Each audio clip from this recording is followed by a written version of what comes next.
ஒரு ஆள் இருந்தான். அவன் ஒரு நாள் கோயிலுக்கு போனான். கடவுள்கிட்ட வேண்டிக்கிட்டான், எனக்கு ஒரு 1,00,000 நீ கொடுத்தா நான் உன் சன்னதியில் ஒரு தேங்காய் உடைக்கிறேன் அப்படின்னு வேண்டிக்கிட்டான். கடவுள் பார்த்தார். உடனே அவன் கண் முன்னாடி தோன்றினார். இந்தா நீ கேட்ட 1,00,000 அப்படின்னு சொல்லி அவன் கையில் பணத்தை கொடுத்துட்டு மறைஞ்சிட்டார். இவனால் நம்பவே முடியல. இவ்வளவு சுலபமாக கிடைக்கும்னு தெரிஞ்சிருந்தா அனாவசியமாக ஒரு தேங்காய் உடைக்கிறேன்னு வேண்டியிருக்க வேண்டியது இல்லையே அப்படின்னு நினச்சான். இருந்தாலும் வேண்டுதலை நிறைவேற்ற வேண்டியது கடமை. அதுக்காக என்ன பண்ணான், பக்கத்தில் ஒரு கடைக்கு போனான். ஒரு தேங்காயை கையில் எடுத்தான். இது என்ன விலைன்னு கேட்டான். 5 ரூபான்னார் கடையில் இருந்தவர். அதிகமாக இருக்குதே விலைன்னா. அப்படின்னா ஒன்று செய்யுங்க, அடுத்த ஊருக்கு போங்க, அங்கே தென்னந்தோப்பு அதிகம், அதனால் அங்கே இதை விட குறைஞ்ச விலைக்கு கிடைக்கும் அப்படின்னார். சரின்னு அடுத்த ஊருக்கு கிளம்புனான். அங்கே போய் விசாரித்தான். ஒரு தேங்காய் 3 ரூபாய் விலைன்னாங்க. இதுவும் அதிகமாக தெரியுதேன்னா. அப்படின்னா ஒன்று செய்ய, அதோ அந்த ஆற்று ஓரமாக ஒரு தென்னை மரம் இருக்கு பார், அதில் நீயே ஏறி பறிச்சுக்கோ, ஒரு தேங்காய்க்கு 1 ரூபா கொடுத்தா போதும் அப்படின்னார் அந்த தோப்புக்கு சொந்தக்காரரு. இவனுக்கு மரம் ஏற தெரியாது, இருந்தாலும் ஆசை யார விட்டுது, விலை சல்லிசா இருக்குதே. ஆற்று ஓரம் போனால் தட்டு தடுமாறி அந்த மரத்தில் ஏறினா அந்த தென்னை மரம் வளைஞ்சி ஆற்று பக்கம் போய் அப்புறம் நிமிர்ந்து இருந்தது. அதாவது மரத்தின் உச்சி சரியாக ஆற்றுக்கு நடுவில் இருந்தது. ஆற்றுல வெள்ளம் கரபுரண்டு ஓடிக்கிட்டு இருக்கு. இவன் கடவுள் கொடுத்த 1,00,000 மடியில் வச்சு இறுக்கி கட்டிக்கிட்டான். உச்சிக்கு போய் காய் பறிக்கிற சமயத்தில் காற்றும் மழையும் பலமாக கலந்து அடிக்க ஆரம்பிச்சுட்டுது. கால் வழுக்கி விட்டுட்டுது. இவன் சடார்னு ஒரு தென்னை மட்டையை பிடிச்சிக்கிட்டு தொங்க ஆரம்பிச்சிட்டான். கீழே பயங்கரமான வெள்ளம், மடியில் 1,00,000 பணம், என்ன செய்யறதுன்னு தவிக்கிறான். இந்த சமயம் கரையில் ஒரு யானை பாகன் யானையை குளிப்பாட்டிக்கிட்டு இருக்கிறான். அது அவன் கண்ணில் பட்டது. ஐயா ஒரு உதவின்னு கத்துனான். அவன் என்ன செய்யணும்னு கேட்டான்.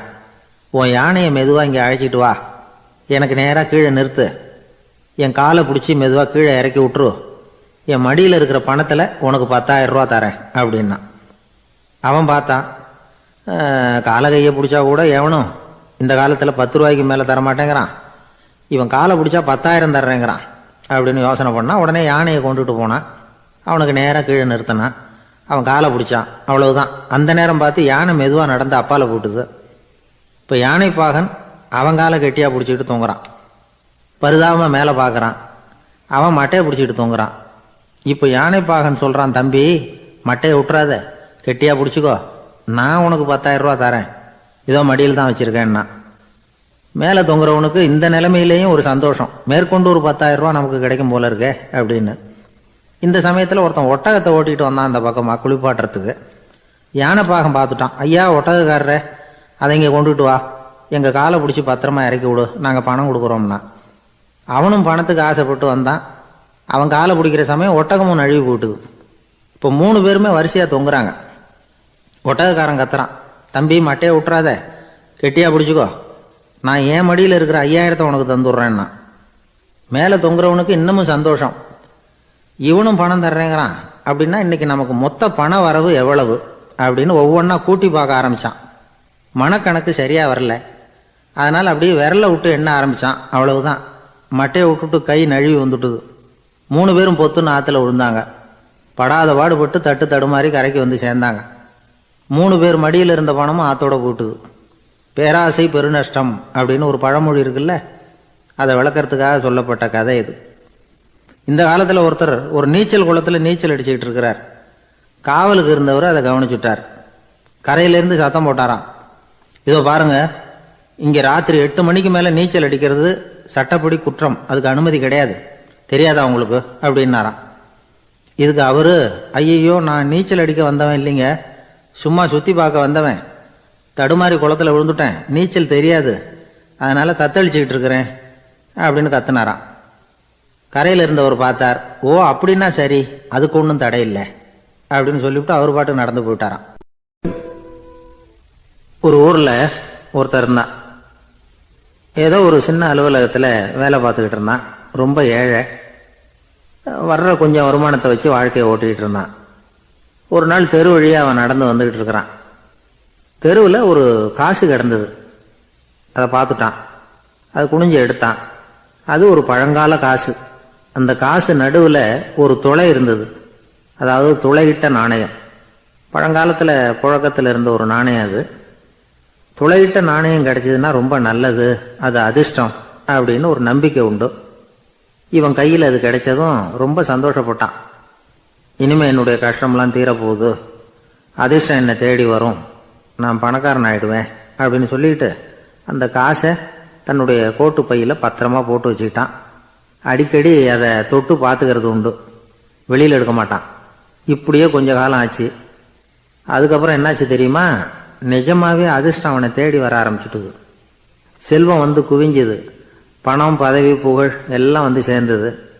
சமூகத்தில் அவன் ஒரு பெரிய மனுஷன் ஆயிட்டான். எல்லாரும் அவனை பாராட்டினாங்க. அவன் எதை தொட்டாலும் வெற்றி, எல்லாம் அந்த காசோட மகிமை அப்படின்னு அவன் மனசுக்குள்ளே நினச்சிக்கிட்டான்.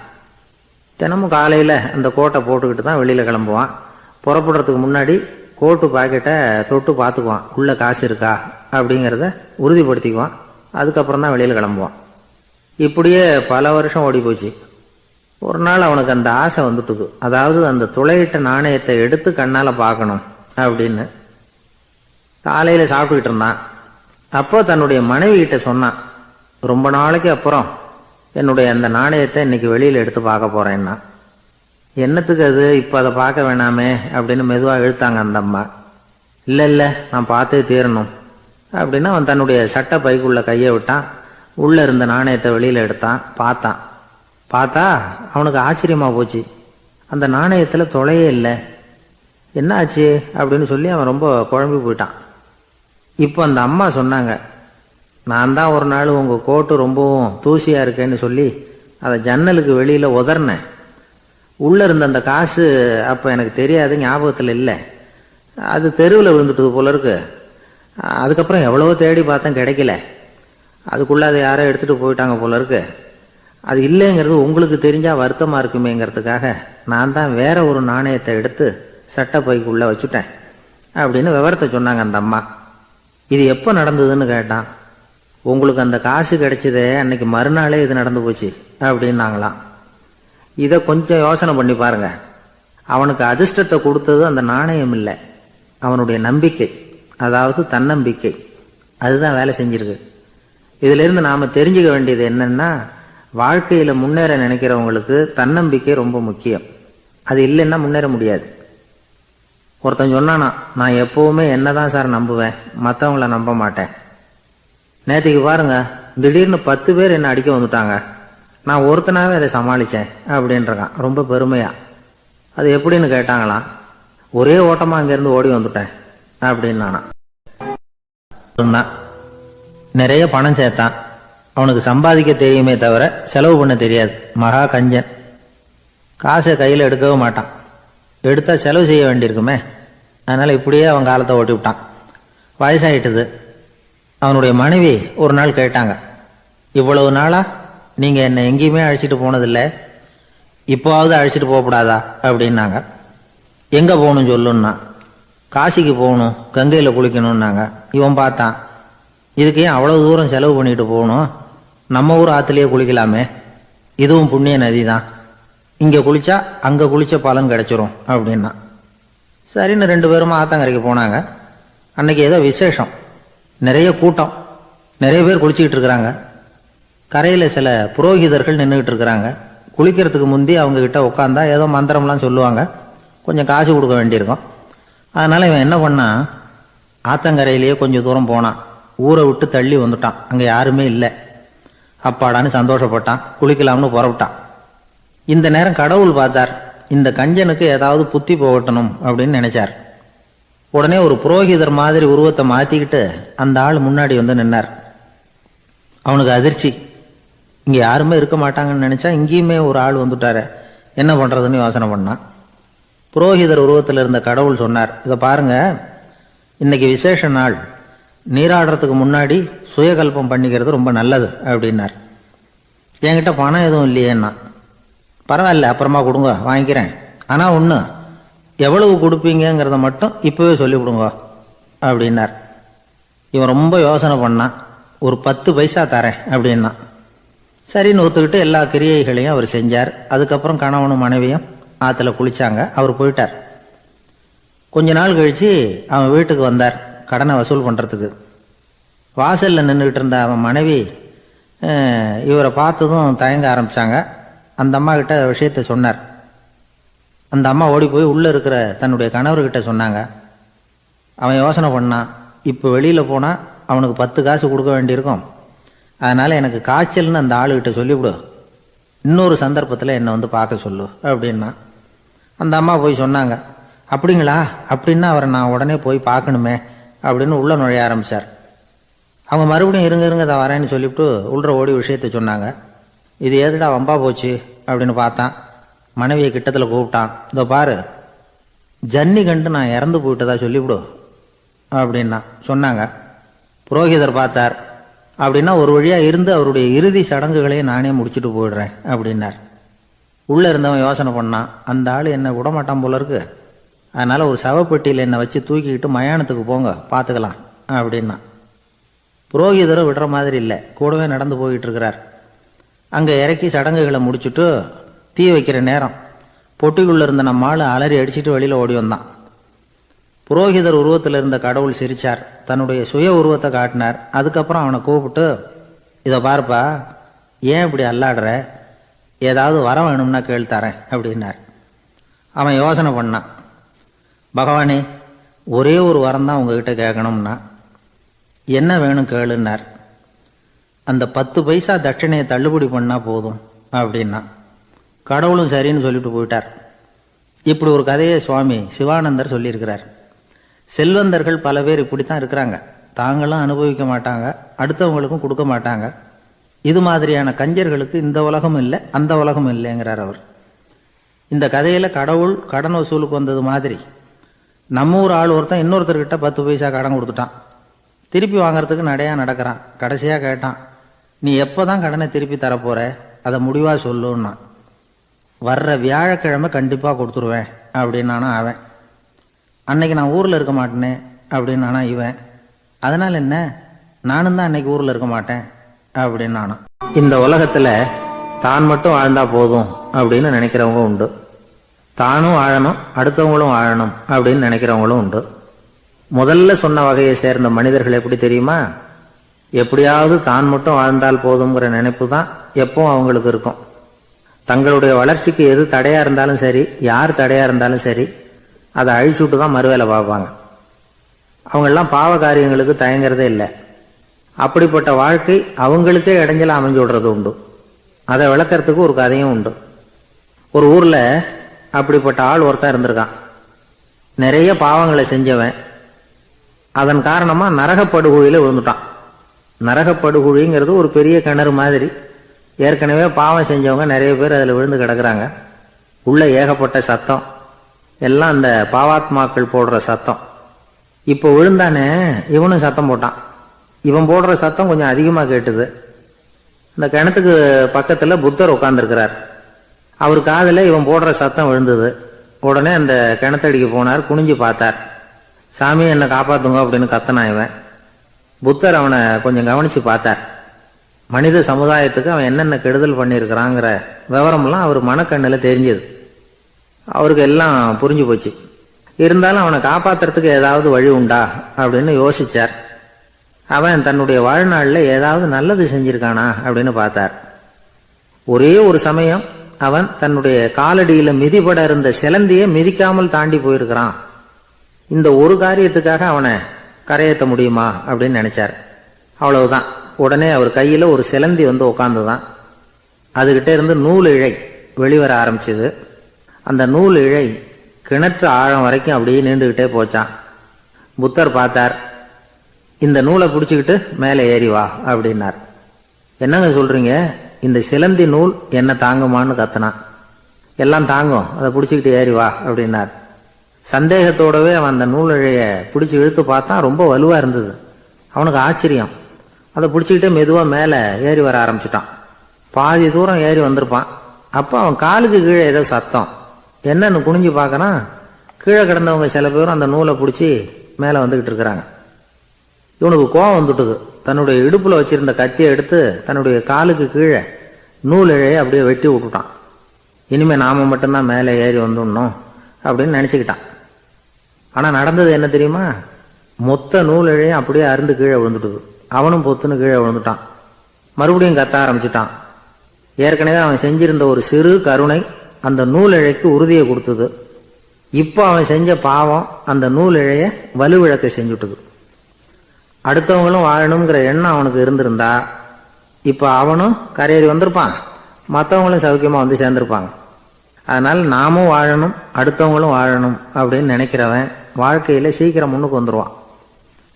ஒருத்தன் ஒரு டாக்டர்கிட்ட போனான், மருந்து வாங்கினான், வாங்கி கொண்டாந்து பேசாமல் வச்சுட்டான், சாப்பிடல. அப்புறம் எதுக்காகப்பா போய் அவர்கிட்ட மருந்து வாங்கினேன் அப்படின்னு கேட்டாங்க. டாக்டர் வாழணும் இல்லையா, அதனால தான் அப்படின்னா. அவர் கொடுத்த மருந்தை நீ ஏன் சாப்பிடல அப்புறம் அப்படின்னு கேட்டாங்க. நான் வாழணும் இல்லையா, அதுக்காக தான் அப்படின்னா. யாருக்காவது ஏதாவது கொடுத்துக்கிட்டே இருப்பார் கொடையாளி. தினமும் யாராவது ஒருத்தருக்கு ஏதாவது கொடுக்கலன்னா அவருக்கு தூக்கம் வராது, அப்படி ஒரு பழக்கம். அது மட்டும் இல்லை, அவர் கொடுக்கறது அடுத்தவங்களுக்கு தெரியாது, அவ்வளவு ரகசியமாக அதை கொடுப்பார். வலது கை கொடுக்கறது இடது கைக்கு தெரியக்கூடாதுன்னு சொல்லுவாங்கள்ல, அது மாதிரி அவர். ஒரு நாள் ராத்திரி அவர் ஏற்கனவே தயாராக கட்டி வச்சிருந்த பணம் முடிச்ச கையில் எடுத்துக்கிட்டு வீட்டை விட்டு வெளியில் வந்தார். தெருவில் இறங்கி நடந்தார். இன்னைக்கு யாருக்கு தர்மம் செய்யறது அப்படின்னு யோசனை பண்ணிக்கிட்டே இருட்டில் நடந்து வந்துக்கிட்டு இருக்கிறார். யாரோ ஒருத்தர் எதிரில் வர்றது மாதிரி தெரிஞ்சுது. உடனே அவர் கிட்ட போனார். தன்கிட்ட இருந்த பணம் முடிச்ச அவசரமாக அவர் கையில் திணிச்சுட்டு திரும்பி வந்துட்டார். அப்பாடா, ஒரு வழியாக யாருக்கும் தெரியாமல் இன்னைக்கு தர்மம் பண்ணியாச்சு அப்படிங்கிற மகிழ்ச்சி, மன நிறைவு அவர் முகத்தில். நிம்மதியாக தூங்கினார். அப்புறம் எழுந்திரிச்சார். மறுநாள் காலையில் ஊர் பூரா ஒரே பேச்சு. என்ன பேச்சுன்னா, நேற்று ராத்திரி ஒரு திருடன் கையில் யாரோ பணத்தை கொடுத்துட்டு போயிருக்கிறாங்க அப்படின்னு எல்லாரும் பேசிக்கிட்டு இருக்கிறாங்க. இதை கேள்விப்பட்டதும் அந்த பெரியவருக்கு ரொம்ப வருத்தமாக போச்சு. அடடா, போயும் ஒரு திருடனுக்காக உதவி பண்ணியிருக்கிறோம், பிரயோஜனம் இல்லாமல் போயிட்டுதே அப்படின்னு நினச்சார். சரி, இன்னைக்கும் யாருக்காவது உதவி பண்ணணும் அப்படின்னு முடிவு பண்ணினார். ராத்திரி நேரம் வந்தது. இவர் வழக்கம் போல் தெருவில் இறங்கி நடந்தார். கையில் பணம் முடிச்சு. எதிரில் ஒரு பொன் உருவம் மங்கலா தெரிஞ்சது. இவர் உடனே அந்த பெண்கிட்ட பணத்தை கொடுத்துட்டு திருப்தியாக திரும்பி வந்துட்டார். மறுநாள் காலையில் ஊர் பூரா என்ன பேசிக்கிட்டாங்க தெரியுமா? நேற்று ராத்திரி நெறி தவறி நடக்கிற ஒரு பெண்ணின் கையில் யாரோ பணத்தை வச்சுட்டு போயிருக்கிறாங்க அப்படின்னு எல்லாரும் பேசிக்கிறாங்க. அடடா, இன்னைக்கும் தவறுதலாக நடந்து போச்சு அப்படின்னு ஒரு வருத்தப்பட்டார். இருக்கட்டும், இன்னைக்கும் ஏதாவது தர்மம் பண்ணுவோம் அப்படின்னு நினச்சிக்கிட்டாரு. 3வது நாள் ராத்திரியும் புறப்பட்டார். இப்பவும் எதிரில் ஒருத்தர் வந்தார். இவர் பணத்தை கொடுத்தார், திரும்பி வந்துட்டார். மறுநாள் மக்கள் என்ன பேசிக்கிட்டாங்கன்னா, நேற்று ராத்திரி ஒரு செல்வந்தர் கையில் யாரோ பணத்தை கொடுத்துட்டு போயிருக்கிறாங்க அப்படின்னு பேசிக்கிட்டாங்களாம். அவருக்கு ரொம்ப வருத்தமாக போயிட்டுது. என்ன இது, தினம் இப்படி ஆகிக்கிட்டு இருக்குதே அப்படின்னு நினச்சிக்கிட்டே படுத்து தூங்கினார். அன்னைக்கு ராத்திரி ஒரு கனவு. அந்த கனவுல இறைவன் வந்து சொன்னாராம், இதோ பாருப்பா, நீ கொடுத்த தர்மம் வீணா போயிடல. உன்கிட்ட பணம் வாங்கின அந்த திருடன் திருந்திட்டான், அந்த பொண்ணும் திருந்திட்டா, அந்த செல்வந்தனும் கொடையாளி ஆயிட்டான், எல்லாருக்கும் உதவி பண்ண ஆரம்பிச்சுட்டான் அப்படின்னு சொன்னாராம். இந்த கதையை சொன்னவர் யாருன்னா நபிகள் நாயகம். இதில் உள்ள கருத்து என்னன்னா, நல்ல மனசோட தர்மம் பண்ணுனா அது வீணா போறதில்லை. இன்னொரு கருத்து, தர்மம் வந்து தன்னை மட்டுமல்ல அடுத்தவங்களையும் தீமையிலிருந்து காப்பாற்றும். இதுதான் நாம் புரிஞ்சிக்க வேண்டியது. இந்த காலத்திலையும் இது மாதிரி சில சம்பவங்கள் நடக்கிறது உண்டு. ஒரு பெரியவர் இருட்டில் நடந்து வந்துக்கிட்டு இருந்தார். எதிரில் வந்த ஒருத்தன் வலுக்கட்டாயமாக ஒரு கையை பிடிச்சி ஒரு பண முடிப்பை கொடுத்து வச்சுக்க சொல்லிவிட்டு விலகி போயிட்டான்.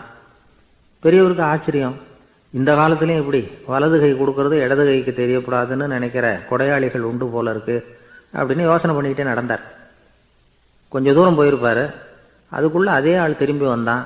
கொடுத்த பண முடிப்பை திருப்பி கொடுங்க அப்படின்னு கேட்டு வாங்கிட்டான். இவருக்கு ஒன்றும் புரியல. ஏன் இப்படி பண்ணுறேன்னார். அது ஒன்றும் இல்லைங்க, கொஞ்ச நேரம் இதை உங்ககிட்ட கொடுத்து வச்சிருந்தேன், அவ்வளவுதான் அப்படின்னா. ஏன்னு கேட்டார். என்னை பின்னாடி போலீஸு தேடிக்கிட்டு வந்துக்கிட்டு இருக்குது, அதுதான் அப்படி பண்ணேன், இப்போ போயிட்டுது, இனிமேல் ஒன்றும் பயமில்லை அப்படின்னு சொல்லிவிட்டு அவன் பாட்டுக்கு நடந்து போகிறான். பெரிய குடும்பத்தில் பிறந்தவர். இருக்கிற சொத்துக்கள் எல்லாத்தையும் வாரி வழங்கிவிட்டு காட்டுக்கு புறப்பட்டார் தவம் செய்யறதுக்காக. இருந்தது பூராவும் கொடுத்துட்டார், இனிமேல் எதுவுமே இல்லை கொடுக்கறதுக்கு. அப்போ கடைசியாக ஒருத்தன் வந்து கையை நீட்டினானா, ஐயா ஏதாவது கொடுங்கன்றிருக்கான். அவர் பார்த்தார், கட்டியிருக்கிற வேட்டியை தவிர வேற எதுவுமே இல்லை. 8 முழம் பட்டு வேட்டி, ஜரிகை கரையோடு இருக்குது. கடைசியாக அதை தான் எடுத்துக்கிட்டு அவர் புறப்பட்டுருக்கார். அவர் பார்த்தார், எதிரில் அவன் பரிதாபமாக நின்றுக்கிட்டு இருக்கிறான். அந்த 8 முழ வெட்டியை 2ஆக கிழிச்சார். 4 முழத்தை அவங்ககிட்ட கொடுத்தாரு. மீதி 4 முழத்தை தன்னுடைய இடுப்பில் கட்டிக்கிட்டு அவர் காட்டுக்கு போயிட்டார். இவன் என்ன பண்ணான் தெரியுமா? கையில் கிடைச்ச 4 முழத்தை எடுத்துக்கிட்டு கடை வீதிக்கு போனான். பழைய பட்டு வேட்டி ஜருகை இதையெல்லாம் விலைக்கு வாங்குற வணிகர் ஒருத்தர் இருக்கார். அவர்கிட்ட போனான். இதை விலைக்கு எடுத்துக்கிறீங்களா அப்படின்னு கேட்டிருக்கான். அவர் வாங்கி பார்த்துருக்கார். ஆஹா, இது ரொம்ப அருமையான வேட்டி, விலை உயர்ந்த ஜருகை, இது ஏது உனக்கு அப்படின்னு கேட்டாரான். அவன் நடந்தது சொல்லியிருக்கான். அப்படின்னா ஒன்று செய்ய, இந்த வேட்டியோட இன்னொரு பாதியையும் மெதுவாக வாங்கிட்டு வந்துரு, உனக்கு நிறைய பணம் தர்றேன் அப்படின்னாரான் அந்த வணிகர். இவன் கொஞ்சம் யோசனை பண்ணி பார்த்தான். கொஞ்சம் இருங்க, வந்துவிடுறேன் அப்படின்னு சொல்லிவிட்டு நேராக காட்டுக்கு போனான். அவர் எங்கே இருக்காருன்னு தேடி கண்டுபிடிச்சான். அவர் ஒரு இடத்துல தவக்கோலத்தில் இருக்கிறார். கட்டியிருந்த இடவேட்டியும் அவர் அறியாமல் நழுவி கீழே விழுந்து கிடக்குது. இவனுக்கு ரொம்ப வசதியாக போச்சு. அவரை கேட்க வேண்டிய அவசியமே இல்லை. மெதுவாக சத்தம் போடாமல் அடி மேலே அடி வச்சு நெருங்கினான். அவர் கண்ணை மூடிக்கிட்டு அவர் பாட்டு நின்றுக்கிட்டு இருக்கிறார். இவன் மெதுவாக போய் கீழே கிடந்த அந்த துணியை எடுத்துக்கிட்டு சத்தம் போடாமல் திரும்பி நடந்தான். ஒரு 2-3 அடி எடுத்து வச்சிருப்பான். அப்படி ஓட ஆரம்பிக்கிற சமயத்தில் அவன் காலில் கீழே கிடந்த முள்ளு ஒன்று நறுக்குன்னு தைச்சி விட்டுது. வலி தாங்க முடியாமல் அம்மான்னு கத்தியிருக்கான். இந்த சத்தத்தினால கண்ணை மூடி நின்றுக்கிட்டு இருந்த அவரோட தவம் கலைஞ்சது. மெல்ல கண்ணை திறந்து பார்க்குறார். தன் இடையில இருந்த வேட்டி அவன் கையில் இருக்கு. இப்போ அவர் நினைக்கிறார். என்ன நினைக்கிறார்னா, இந்த வேட்டி மீது நான் வைத்த ஆசையல்லவா அவனை திருடனாக ஆக்கி விட்டது அப்படின்னு நினைச்சாராம். இந்த வேட்டி மேல நாம வச்ச ஆசை அவனை திருடும்படி ஆக்கிவிட்டதே அப்படின்னு நினைச்சாராம். இது எப்பேற்பட்ட மனநிலை அப்படிங்கிறத கொஞ்சம் யோசனை பண்ணி பாருங்க. தான் ஒரு பொருள் மேல வச்ச பற்று இன்னொரு மனிதன் திருடனாக ஆகிறதுக்கு காரணம் ஆயிட்டுதேன்னு நினைக்கிறார். அப்படி நினைச்ச அந்த பெரியவர் யார் தெரியுமா? அவர் தான் மகாவீரர். இழந்துட்டேங்கிறியே, நீ என்னத்தை கொண்டுகிட்டு வந்த எங்க இழந்துடுறதுக்கு? நீ என்னத்தை உண்டாக்குன இது அழிஞ்சுட்டுதுன்னு சொல்றதுக்கு? இதுதான் அவருடைய சிந்தனை. இன்றைக்கு நம்ம சிந்தனையெல்லாம் வேற மாதிரி இருக்குது. ஒருத்தன் நடுத்தெருவில் உட்காந்து அழுதுகிட்டு இருந்தான். அந்த வழியா வந்தவர் ஒருத்தர், ஏன்பா அழறேன்னு கேட்டாராம். 5 ரூபா சார், இந்த இடத்துல விழுந்துட்டுது, ரொம்ப நேரமா தேடுறேன், கிடைக்காது போல இருக்கு அப்படின்னு சொல்லிவிட்டு அழறான். எப்போ தொலைஞ்சதுன்னு கேட்டாராம் அவரு. அது எனக்கு தெரியாது சார், பணத்தை தொலைச்சவன் தேடி பார்த்துட்டு போயிட்டான், நான் அவனுக்கு பின்னாடி தேட வந்தவன் அப்படின்னு நானா. இவன் ஒரு முனிவர் இருந்தார். ஒரு நாள் அவரை தேடிட்டு 4 பேர் வந்தாங்க. சுவாமி, எங்களுக்கு ரொம்ப நாளா ஒரு சந்தேகம்னாங்க. என்னன்னு கேட்டார். இந்த உலகத்துல எவ்வளவோ காரியங்கள் நடக்குது, எது நியாயம் எது அநியாயம் அப்படின்னு புரிஞ்சுக்க முடியலன்னாங்க. அது யாராலையும் புரிஞ்சுக்க முடியாதுன்னார் முனிவர். வந்தவங்களுக்கு ஆச்சரியமா போச்சு, ஒரு மாதிரியா பார்த்தாங்க. இதை முனிவர் கவனிச்சார். சரி புறப்படுங்க என்னோடன்னார். எங்கன்னு கேட்டாங்க. இப்போ உங்க 4 பேரையும் ஒரு புஷ்பக விமானத்துல அழைச்சிட்டு போறேன். இந்த உலகத்துல சர்வசாதாரணமா நடக்கக்கூடிய ஒரு காட்சியை உங்களுக்கு காட்ட போறேன். நீங்க பார்க்க போற அந்த காட்சி நியாயமா அநியாயமா அப்படிங்கிறத என்கிட்ட சொல்லணும். நீங்க சரியான பதில் சொன்னா புஷ்பக விமானத்துல தொடர்ந்து பிரயாணம் பண்ணலாம். தவறான பதில் சொன்னா இந்த புஷ்பக விமானம் உங்களை கீழே தள்ளி விட்டுரும் அப்படின்னார். 4 பேருக்கும் பயம்தான். இருந்தாலும் முனிவர் கூப்பிடுறாரு அப்படின்னு சொல்லி புறப்பட்டாங்க. அவங்க எல்லாரும் புறப்பட்டு ஒரு காட்டு வழியா போய்கிட்டு இருக்கிறாங்க புஷ்பக விமானத்துல. அங்க நடக்கிற ஒரு காட்சியை காட்டுறார் முனிவர். அதோ அங்க பாருங்கன்னார். அந்த விமானத்துல இருந்தபடியே எல்லாரும் கீழே குனிஞ்சு பாக்குறாங்க. அங்க ஒரு தாய் புலி அப்பதான் குட்டி போட்டிருக்கு. குட்டிகளை ஈன்ற உடனே பசிக்கு இறை தேடி அந்த பக்கமா வருது. அதே நேரம் ஒரு தாய் மான், அதுவும் அப்பதான் குட்டி போட்டிருக்கு. அதுவும் இதே மாதிரி குட்டிகளை ஈன்ற உடனே பசிக்கு இறை தேடி அந்த பக்கமா வருது. இப்ப அந்த புலி அந்த மானை அடிச்சு போட்டுடுது. அதுவும் சாப்பிடுது, குட்டிகளுக்கும் கொடுக்குது.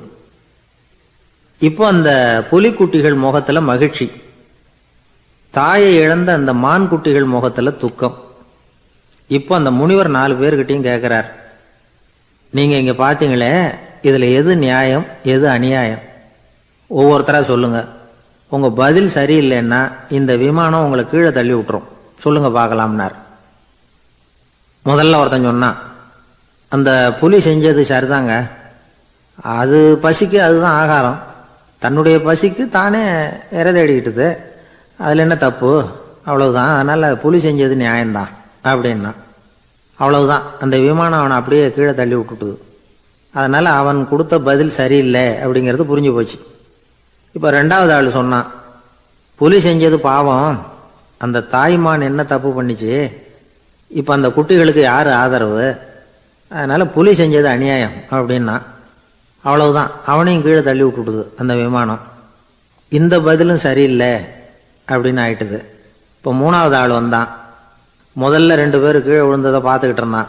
அதனால் அவன் சொன்னான், ரெண்டுமே நியாயம்தாங்க, புலி இறை தேடினதும் இயற்கை, அதுக்கு மான் இறையானதும் இயற்கை, அதனால் இதில் ஒன்றும் தப்பு இல்லைன்னா. அவ்வளவுதான், அவனையும் அந்த விமானம் கீழே பிடிச்சி தள்ளி விட்டுது. இப்போ நாலாவது ஆள் வந்தான். முனிவர் கேட்டார், நீயாவது சொல்லுப்பா, இந்த செயலில் எது நியாயம்னார். அவன் தெளிவாக பதில் சொன்னான். அதாவது என்ன சொன்னான்னா, எனக்கு தெரியல அப்படின்னா. அவனை விமானம் கீழே தள்ளலை, சௌரியமாக அழைச்சிட்டு போட்டுது. இவனும் பிரயாணம் சௌக்கியமாக பண்ணானான். ஆக இதுதான் சரியான பதிலுங்கிறத முனிவர் உணர்த்தினார். இந்த கதையிலிருந்து நாம் புரிஞ்சுக்க வேண்டியது என்னன்னா, இந்த உலகத்தில் எவ்வளவோ காரியங்கள் நடக்குது, அதெல்லாம் ஏன் அப்படி நடக்குதுங்கிறதுக்கு எப்பேற்பட்ட பண்டிதராலும் பதில் சொல்ல முடியாது. தெரியாததை தெரியாதுன்னு ஒத்துக்கிட்டா வாழ்க்கை பிரயாணம் சுகமாக இருக்கும். அதனால் தேவையில்லாத விஷயங்களை புரிஞ்சுக்கிறதுக்கு நேரத்தை செலவு பண்ணிகிட்டு இருக்கக்கூடாது, வாழ்க்கையை குழப்பிக்க கூடாது. வாழ்க்கைக்கு தேவையானது என்னவோ அதை மட்டும் புரிஞ்சுக்கிட்டா போதும். இந்த காலத்து ஆள் ஒருத்தன் ஒரு பெரியவரை தேடி வந்தான். ஐயா, ஒரு சந்தேகம்னா. என்ன உன்னுடைய சந்தேகம்னார். பகுத்தறிவுன்னா என்ன, விதின்னா என்ன அப்படின்னு கேட்டான். இதுக்கு அவரு, இப்போ உன்னுடைய வலது காலை தூக்குன்னார். தூக்கினான். சரி, இப்போ உன்னுடைய வலது காலை கீழே இறக்காம உன்னுடைய இடது காலையும் தூக்குன்னார். தூக்கினான். பொத்துன்னு கீழே விழுந்துட்டான். பெரியவர் சொன்னார், உன்னால ஒரு காலை தூக்க முடிஞ்சுது, அதுதான் பகுத்தறிவு. 2 கால்களையும் ஒரே சமயத்தில் தூக்குனா அடிபடும், அப்படிங்கிறது தான் விதி அப்படின்னு விளக்கம் கொடுத்தார். இவன் தன்னுடைய விதியை நொந்துக்கிட்டே இடுப்பை பிடிச்சிக்கிட்டு அங்கேருந்து நடந்து போயிட்டானான். ஜெருசலேம், அங்கே உள்ள ஒரு தேவாலயம், அதில் உள்ள பலிபீடத்தின் முன்னாடி ஒரு பெட்டி உண்டு. அது காணிக்கை பெட்டி. ஆலயத்துக்கு வர்றவங்க பிரார்த்தனை பண்ணிவிட்டு திரும்பி போகிற சமயத்தில் அந்த பெட்டியில் காணிக்கை போடுவாங்க. அவங்களால எவ்வளவு முடியுமோ அவ்வளவு போடுறது வழக்கம். அவங்கவுங்க வசதிக்கு தகுந்த மாதிரி போடுவாங்க. வசதி உள்ளவங்களாக இருந்தாலும் சரி, வசதியே இல்லாத வறியவர்களாக இருந்தாலும் சரி, ஆலய காணிக்கை பெட்டியில் காசு போடுறது அவங்களுக்கு ரொம்ப பெருமையான ஒரு செயல். ஒரு சமயம் இயேசு தம்முடைய சீடர்களோடு அந்த ஆலயத்துக்கு வரார். அங்கே உட்காந்து ரொம்ப நேரம் வழிபாடு பண்ணிட்டு இருக்கிறார். சீடர்களும் அந்த ஜபத்தில் கலந்துக்கிட்டாங்க. வழிபாடு முடிஞ்சுது. இயேசு உட்காந்துருக்கிறார். காணிக்கை பெட்டியில் காசு போடுறவங்கள கவனிக்கிறார். சீடர்களும் அதையே கவனிச்சுக்கிட்டு இருக்கிறாங்க. ரொம்ப பேர் வரிசையாக வந்தாங்க. அவங்களால முடிஞ்ச அளவுக்கு காசு போட்டுட்டு அவங்க பாட்டுக்கு போய்கிட்டு இருக்கிறாங்க. வசதியானவங்க நிறைய பேர் வந்தாங்க. அதுக்கு மத்தியில் வயசான ஒரு அம்மா, அவங்களும் காசு போட்டுட்டு போகிறாங்க. இப்போ இயேசு தன்னுடைய சீடர்கள் பக்கம் திரும்பினார். ஒரு கேள்வி கேட்டார். இப்போ இந்த காணிக்கை பெட்டியில் நிறைய பேர் காசு போட்டுட்டு போகிறத நீங்கள் கவனிச்சிங்க. இன்னைக்கு இந்த காணிக்கை பெட்டியில் ரொம்பவும் அதிகமாக காசு போட்டது யார் அப்படின்னு கேட்டார். முதல்ல வந்தார ஒரு பெரிய மனுஷன், அவர் தான் அதிகமாக போட்டார் அப்படின்னார் ஒருத்தர். மூணாவதாக வந்தவர் தான் அதிகமாக போட்டார், நான் கவனித்தேன் அப்படின்னாரு இன்னொருத்தர். இப்படி ஆளுக்கு ஒரு விதமாக சொல்கிறாங்க. கடைசியாக இயேசு சொன்னாராம், இன்றைக்கு அந்த பெட்டியில் அதிகமாக காசு போட்டவங்க அந்த வயசான அம்மா தான் அப்படின்னாராம். சீடர்களுக்கு ஒன்றும் புரியல. அந்த அம்மா ரொம்பவும் ஏழையாச்சே, அவங்க எப்படி அதிகமாக காணிக்கை செலுத்த முடியும் அப்படிங்கிறது அவங்க சந்தேகம். இயேசு விளக்குனார். நிறைய பேர் வந்தாங்க, நிறையவே காசுகள் போட்டாங்க, அது உண்மைதான்.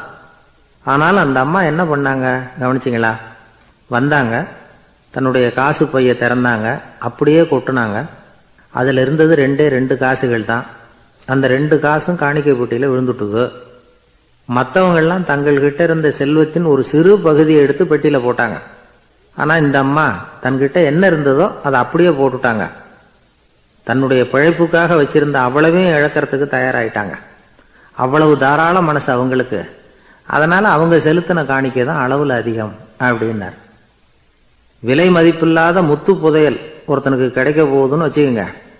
அதன் மதிப்பை உணர்ந்தவன் என்ன பண்ணுவான்? அதை அடையறதுக்காக தன்கிட்ட இருக்கிற எதையும் கொடுக்கறதுக்கு தயாரா இருப்பான் இல்லையா? அது மாதிரி தான் இதுவும் அப்படின்னார்.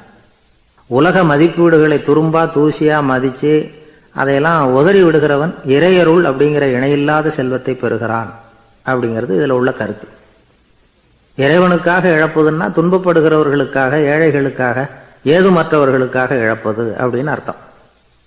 உங்கள் அயலானுக்கு நீங்கள் என்ன உதவி செய்தாலும் அதை எனக்கே செய்கிறீர்கள் அப்படின்னு இயேசு சொல்லியிருக்கிறார். அடுத்தவங்களுக்கு உதவணுங்கிற குணம் இன்னைக்கு ரொம்ப குறைஞ்சி போச்சு. ஒருத்தன் வாழைப்பழத்தோல் வழுக்கி கீழே விழுந்துட்டான். பக்கத்தில் இருந்த நண்பன் உடனே இவனை தூக்கிக்கிட்டு போய் ஆஸ்பத்திரியில் சேர்த்துட்டான். அதுக்கப்புறம் சொன்னான், நீ அந்த வாழைப்பழத்தோலில் காலை வைக்க போகிறத முன்னாடியே நான் கவனிச்சுட்டேன் அப்படின்னு நானா. அப்படின்னா அப்போவே நீ எனக்கு உதவி செஞ்சுருக்கலாமே அப்படின்னு நானா அவன். நான் டாக்டருக்கு உதவலாம்னு நினச்சிட்டேன் அப்படின்னா இவன். வயசான ஆள் நிலத்தில் ஏறு ஊதுகிட்டு இருந்தாராம்.